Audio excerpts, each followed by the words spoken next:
With a budget of up to $2 million, what can you actually buy now in Singapore? Before I actually go into the topic on analyzing which property you can buy right now, I would appreciate some early thumbs up, like, subscribe, and share my video so that you can encourage me to do more of similar videos. Alright, so actually the background of this video, I actually came out with this is because recently I've been serving this client who is looking around for investment property after he has benefited from my data-driven property profits method, and he actually cash out and make some money from this property. This property is actually Riverfront Residences, so you can go and check out Riverfront Residences, how much profit they have already made. Alright, so the next property, I'm actually looking into a few, and he's actually open to resale or even new property. Alright, in fact, actually you find that right now new launches are quite expensive, so he's also looking into the resale property.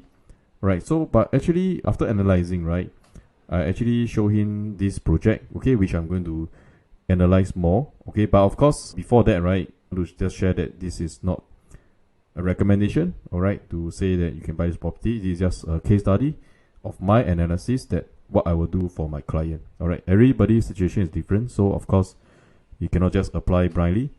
Right, so without further ado, let me share my slides with you on this case study. Okay, so for this case study, right, I've actually shortlisted this property for analysis, a potential property that my client can consider to invest. Alright, so this is how I actually come up with the whole analysis using this framework called the D2P2 Analysis. Okay, in short, it's called D2P2, but in long form, it's called Data-Driven Property Profits Method. Alright, actually in the past, I don't have this framework, I just analyze. But right now, I decided to come up with this framework with 7 checklists, alright, to actually determine whether this property and this project is a good buy or not. Okay, because over the years, I have found that there are certain characteristics that certain properties has that will actually appreciate, has strong appreciation based on these 7 checklists that I came up with. Okay, without further ado, let me share the slides. First of all, disclaimer. So just please take a look. Okay, just take note that this is a case study and this is just my personal opinions and my own research. Alright, so please do your own due diligence.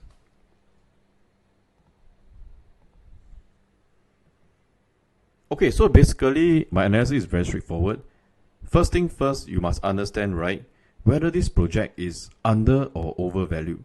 Right, it's very important. It's not just based on location. Location can be very good, but let's say if you're paying a very high premium, you may still lose money.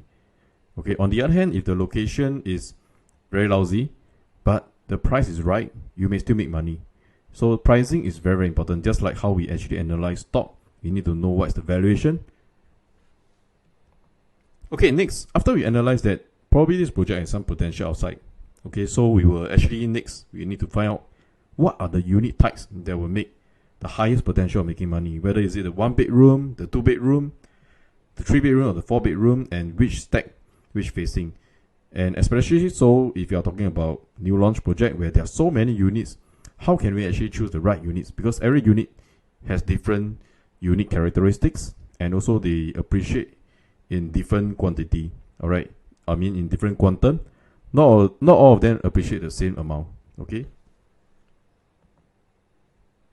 So first thing that I always go into before I even look at the project is actually this thing called the break-even. Okay, I've covered this probably in my previous video. Alright, so what is break-even? Break-even is very simple. It's just like when you want to sell a product, what is the cost price? If you sell it at the same price as the cost price, means you are just break-even. Okay, simple. So for property wise, there's also a break-even price that the developer selling at. That means this is the minimum price that they need to sell in order to cover their costs. Anything above is their profits. Alright, so in summary, you do not want to pay too high profit margin to the developer. Otherwise, right, that means the developer will make more money lah. Then we will make less money. Alright, so the analogy is very straightforward. And also when you are buying at a very high profit margin to the developer, also means that when market turns bad, the developer can actually drop price. And then in that case, you may suffer a loss. Okay, so we try, of course, no developer will sell at at a loss to you or even at break-even price. It's very, very unlikely. Okay, so but we just let the developer earn a normal margin. Okay, and then we also can make some profit to be fair, win-win situation for everyone. So for this project based on H prop, the break-even price is about 2296 per square feet. We need to analyze whether we are buying in at a high or low margin. So based on generally, I feel developer minimally should earn about 15% profit margin. So this is the minimum price that is fair to go in, 2640. 20% profit margin is about 2755, is still okay. But anything that is, I feel, closer to 30% or more is a little bit risky. Not saying that you cannot buy.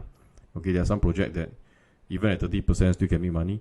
But just that I will try not to go in, okay, if possible, if there are other better available choice. Unless this property is very rare and really something that is low supply, then probably I'll still look at it even if high profit margin. Okay, so 30% is about close to 3,2985 per square feet. So we look at what is the transacted PSF for this project Continuum. Okay, it was launched around May period.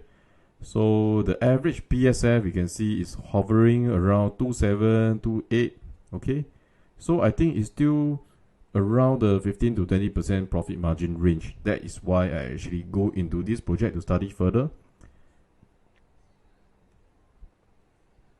And this project is called the Amber Park. Amber Park is also at District 15, same district as this Continuum. Alright, so but Amber Park is a project that has already launched for a few years. It's going to TOP. That's why you see that is type of sale here is sub-sale.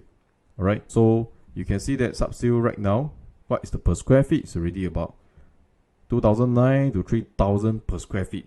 Okay, so a lot of people say that new launches are very expensive, but actually resale or sub-sale are also similar price or even higher. But of course, if you're comparing with very old project like 20 years old, 15 years old, of course the PSF will be much lower. So it's just like you're comparing with 10 years car and a brand new car is totally different, right? We need to compare apple to apple. So in this case, I compare Amber Park, where I think it's a fair comparison because the age is not very far away. Alright, it's about 3-4 years difference. Okay, so by the time when Continuum TOP around 2027, this project will probably be around 3-4 years old. So by then, it will definitely be older than us. Okay, although both are freehold, okay, but the age, as in the TOP, will be different. Alright, so sub-sale resale already about 2,009 to 3,000 per square feet for now. Okay, so I actually use this, our company investment suite. It's very powerful. So to actually compare what is the pricing for new launches versus resale nearby. Okay, and in this case, I compare Continuum and Amber Park. Okay, this overall all types. And then I realized something that very interesting, that if you notice, this Amber Park is the blue color one. Okay, when they launched was also around 2,425 per square feet. And right now has already appreciated to 2,900 to 3,000 per square feet. Okay, but what is Continuum price? It's only about 2,728. So it's still cheaper than a sub-sale. Right, so many people may feel that these two property, they are both new, right? Because Amber Park haven't TOP yet. Alright, but actually if you look at it this way, 3-4 years later when Continuum just TOP, Amber Park will be 3-4 years old.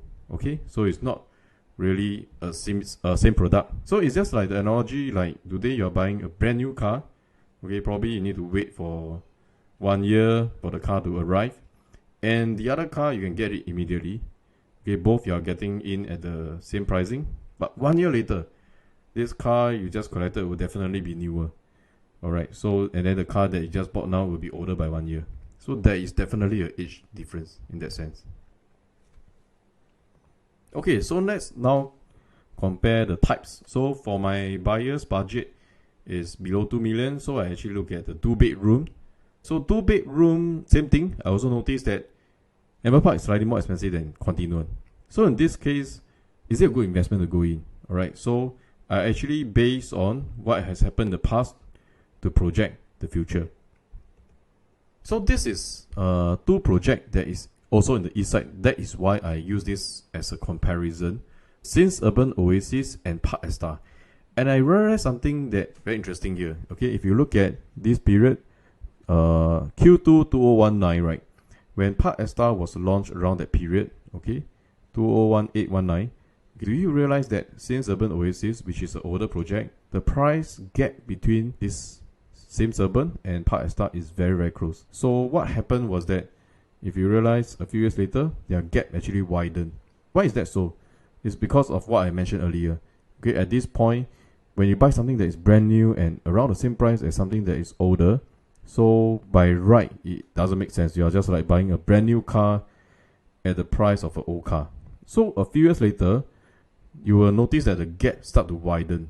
Okay, so this is a very common phenomenon, because a few years later, when Park Esta is going to TOP, or when it's TOP, people start to collect key, the excitement come in, and because this is a brand new project, they have all the brand new facilities or the modern state of art facilities. So people want to chiong and go in for the brand new one. Okay, then since Urban will start to be older, so you see that the demand will be lesser. That is why I explain the gap. Okay, so you may say that I cherry pick this project, so I use another example. This is Coco Palms and Treasure at Tampines. I'm sure a lot of you have heard about Treasure at Tampines, one of the biggest project in Singapore. So same thing, when Treasure at Tampines was launched in 2019, do you realize something also very interesting? The price between Treasure at Tampines and Coco Palms is very, very similar, very, very close. Alright, so what happened after that is that the gap widened. Okay, and Treasure at Tampines price continued to shoot up, while Coco Palms remains stagnant. Okay, so this something very common among many areas in Singapore also, not just in the east. Okay, but I draw the comparison of the east because right now I'm studying the east side project. So something that I realized is very interesting is that usually a new project should usually be more expensive or very similar price. But in this example, Continuum and Amber Park, right, a new project is even cheaper than a sub-sale resale. So this is something that I realized is very abnormal. Okay, so right now I will go into this type, the 2-bedroom, to analyze, because there are a few new launches in the east. Okay, not just Continuum, there's Tembusu Grand, there's Grand Dunman, but Tembusu Grand no more 2-bedroom. Okay, so I just compare Continuum and Grand Dunman in this example. So I realized something very interesting is that you realize that Continuum and Grand Dunman are same size, but one is a 2-bed 2-bath, the other one is a 2-bed 1-bath. Alright, but let's look at how about the pricing. Okay, pricing is very important. Okay, you realize the pricing for, I compare similar floor level, so that is a fairer comparison. So in this case, you will realize that Continuum got two types. Okay, one is 646 square feet layout and the other one is 667 square feet layout. Okay, and Grand Dunman is 667 square feet layout for the 2-bed 1-bath. But you realize that the prices for Grand Dunman is slightly higher than Continuum. Of course, Grand Dunman location, I would say most people will agree that is better because much nearer to MRT.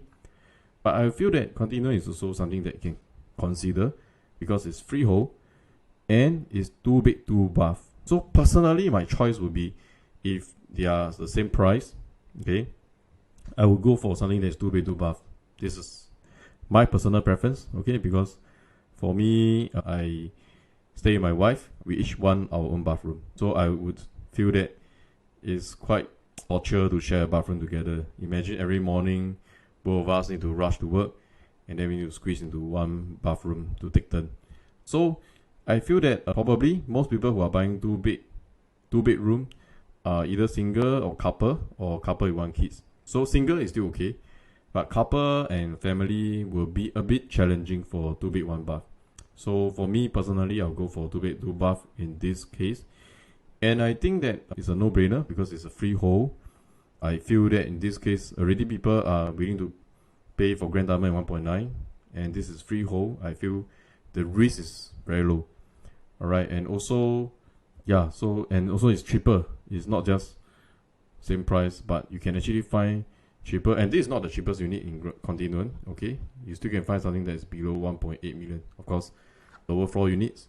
So of course, I'm not saying that you must buy this floor lah. Just use this as a comparison to analyze. So to sum off, right, this is a favorite quote that I like by Warren Buffett: is price is what you pay, value is what you get. So we always need to analyze things by analyzing the data and the facts and figures, not using emotion to invest our money. Okay, so it's the same like you analyze stock and shares, and same as for property. So very important, look at the data and pay for what is the value. Don't just look at the price and invest. Okay, so actually one more reason why I want to do this video urgently is also because the Continuum, they are going to increase price very soon. Okay, come 2024, 1st January, the developer has announced that they are going to increase the price. As to how much, I don't know. Alright, so anyway, if you are interested to invest in either the Continuum, the Tembusu Grand, or the Grand Dunman, do feel free to contact me for a one-to-one consultation, and then I will share with you which are the good buy in Grand Dunman, in Tembusu Grand, and the Continuum. So this is just one example and case study of how I actually use the data-driven property profits method to analyze for my client. As I mentioned, there are a total of the 7 checklists that I use to analyze a project. Okay, so this is just one demonstration. Right, so I hope that you have benefited and you enjoy watching this video, and I will see you again very soon. And this is coming to the end of the year. I would like to wish everyone a Merry Christmas and a Happy New Year. Thank you so much. See you in my next video. Bye bye.